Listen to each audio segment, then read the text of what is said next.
हर खबर पर होगी आपकी पकड़। डाउनलोड कीजिए एबीपी लाइव ऐप।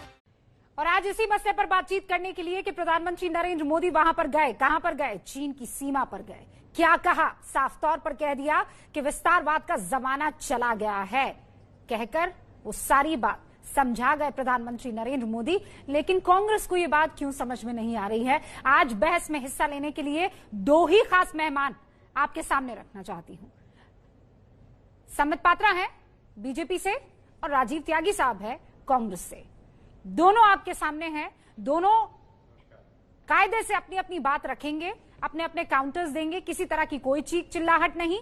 लेकिन मैं यहां ये बात समझना चाहती हूं, शुरुआत राजीव त्यागी जी आपसे करना चाहती हूं। बहस नहीं होती अगर मनीष तिवारी की तरफ से एक ऐसा ट्वीट नहीं आता, रणदीप सुरजेवाला एक ऐसा ट्वीट नहीं करते जिसमें फिर पूछा जाता कि बताइए चीन का नाम क्यों नहीं लिया, बताइए टाइगर के मुंह में हमारा सर है और हम ये मानने को तैयार नहीं हो रहे। मनीष तिवारी, ऐसी बातें क्यों?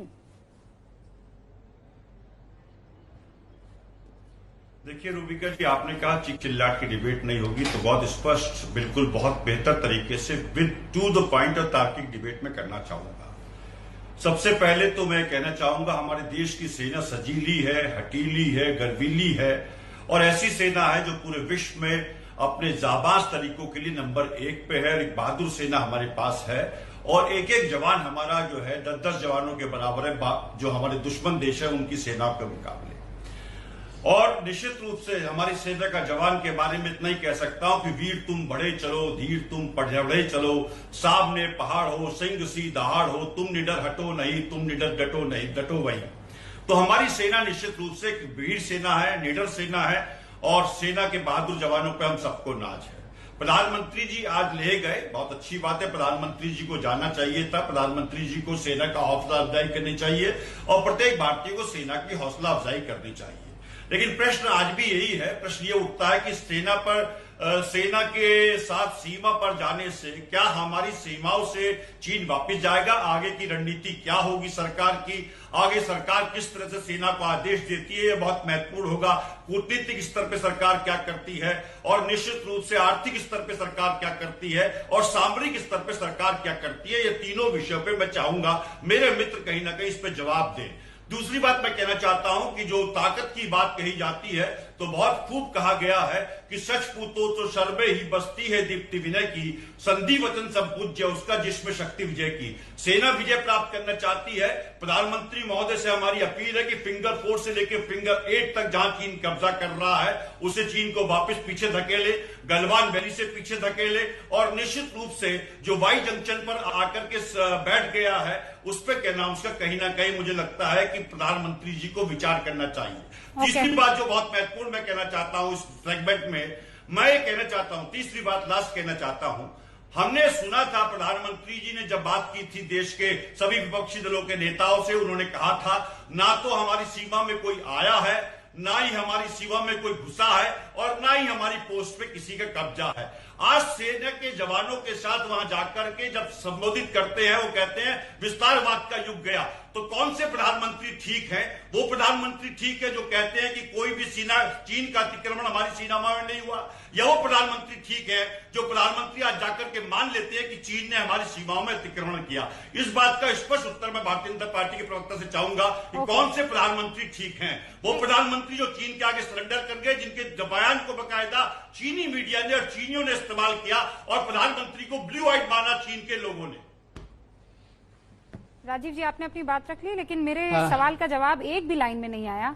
मनीष तिवारी किसको टाइगर कह रहे हैं ये तो आपने मुझे समझाया नहीं। What is Manish Tiwari trying to say? You can't reason with a tiger when your head is in its mouth. Winston Churchill, the darkest hour. Tiger कौन है? 15 सेकंड में खत्म कर देता हूं इसको भी। जो एबीपी न्यूज के दर्शक मुझे सुन रहे हैं, देखिए इतिहास में झांकने की बड़ी आदत भारतीय जनता पार्टी की है, मेरे मित्र भी बड़ा इतिहास में झांकते हैं, तो इतिहास के आईने से सिर्फ एक ही मैं पन्ना ले रहा हूं और उस पन्ने में मैं स्पष्ट कहना चाहता हूं 1971 में लेह में इंदिरा गांधी भी गई थी और जब इंदिरा जी वहां गई थी तो टाइग्रेस की तरह से, शेरनी की तरह से उन्होंने एक्ट किया और बांग्लादेश का गठन हुआ, पाकिस्तान के 2 टुकड़े हुए। हम तो चाहते हैं प्रधानमंत्री भी टाइगर की तरह एक्ट करे और चीन को माकूल जवाब देकर के जो अरुणाचल प्रदेश में और किस टाइगर के मुंह में हमारा सर है। आप कहां टाइग्रेस कहां पहुंच गए? वो तो कह रहे हैं कि टाइगर के मुंह में सर है। किसका सर है? अब रुकिए एक सेकंड, जो आप बात कह रही जवाब देंगे। राजीव जी एक सेकंड रुक जाइए, मैं पूरा मौका दूंगी। आप पता कर लीजिए टाइगर कौन है। आप कह रहे हैं इंदिरा गांधी है, उनके ट्वीट से नजर कुछ और आ रहा है।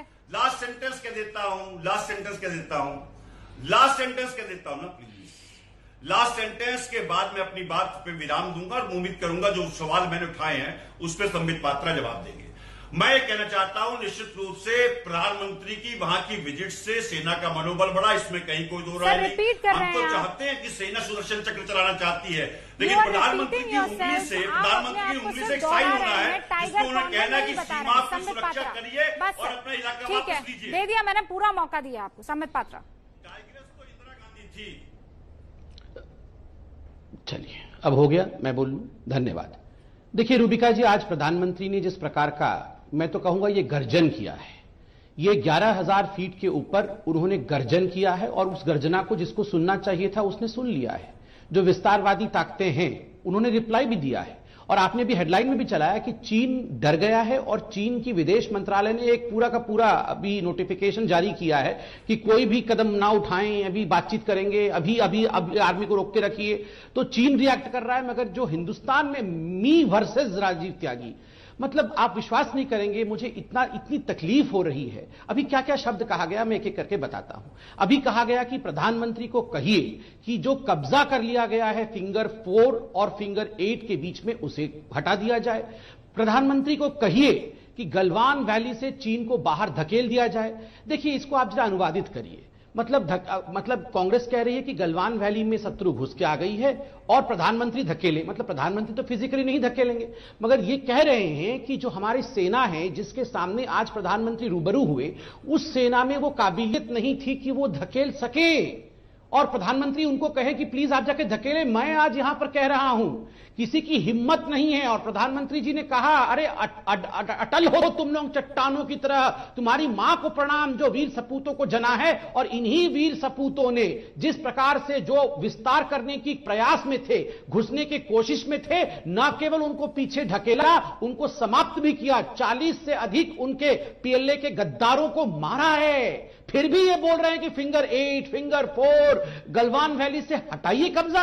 अरे कब्जा होने कब दिया? हमारे ये वीर सैनिकों को आपने अभी इतनी कविताएं सुनाई, इतना सब कुछ कह दिया, विश्वास नहीं है इनके वीरता पे। आपको क्या लगता है ये वीर सैनिकों के होते हुए 1 इंच की जमीन पर कोई कब्जा कर सकता है? और Manish Tiwari, who is the tiger? कौन टाइगर है? किस टाइगर के मुंह में हमारा सर है? वो जमाना चला गया जब पार्लियामेंट में खड़े होकर एके एंटोनी जी कहते थे, वो बयान प्लीज चलाइए कि China is far superior and no border development policy is the best policy. Border में डेवलपमेंट नहीं करना है क्योंकि चाइना हमसे सुपीरियर है। आपके लिए चाइना टाइगर हो सकता है, मेरे लिए, रूबिका जी के लिए और करोड़ों हिंदुस्तानियों के लिए, 130 करोड़ हिंदुस्तानियों के लिए मैं बताता हूं, भारत माता सिंहनी के ऊपर बैठी हुई है। याद रखो, वो टाइगर है भारत माता। ये इंदिरा गांधी टाइगर थी, सोनिया गांधी टाइगर है, राहुल गांधी टाइगर है, ये मैं नहीं जानता हूं। मेरी भारत माता टाइगर्स है। Yes, this new India is the tiger. और ये टाइगर ड्रैगन का क्या करेगा आप देख लेना। और माफी मांगिए, आपने जो कहा है ना कि हमारा सर जो है वो टाइगर के मुंह के अंदर है, माफी मांगिए। दूसरी बात, राहुल गांधी आप भी देख रहे हैं इस शो को, मुझे पता है, मैंने आपको टैग किया कि आप इस शो को देखिए, क्योंकि आपने जो घृणित काम आज किया है राहुल जी, जब प्रधानमंत्री 11,000 फुट पे ना केवल सेना अपितु हम 130 करोड़ जनता का मनोबल बढ़ा रहे थे, आपने झूठे ट्वीट किए। आपने कांग्रेस के पदेन कार्यकर्ताओं को ट्वीट करा करके कहा कि हमारी जमीन चली गई है और हमारी आर्मी प्रोटेक्शन नहीं दे पा रही है। धिक्कार है राहुल गांधी, धिक्कार है। मुझे इस बात से बिल्कुल कोई ऐतराज नहीं है कि मैं धिक्कार कह रहा हूं, किंतु आप एक लीडर होने लायक नहीं है। जब देश का प्रधानमंत्री वहां खड़ा हो और देश का मनोबल बढ़ा रहा हो, उस समय मनोबल घटाना यह कायरता है। Thank you.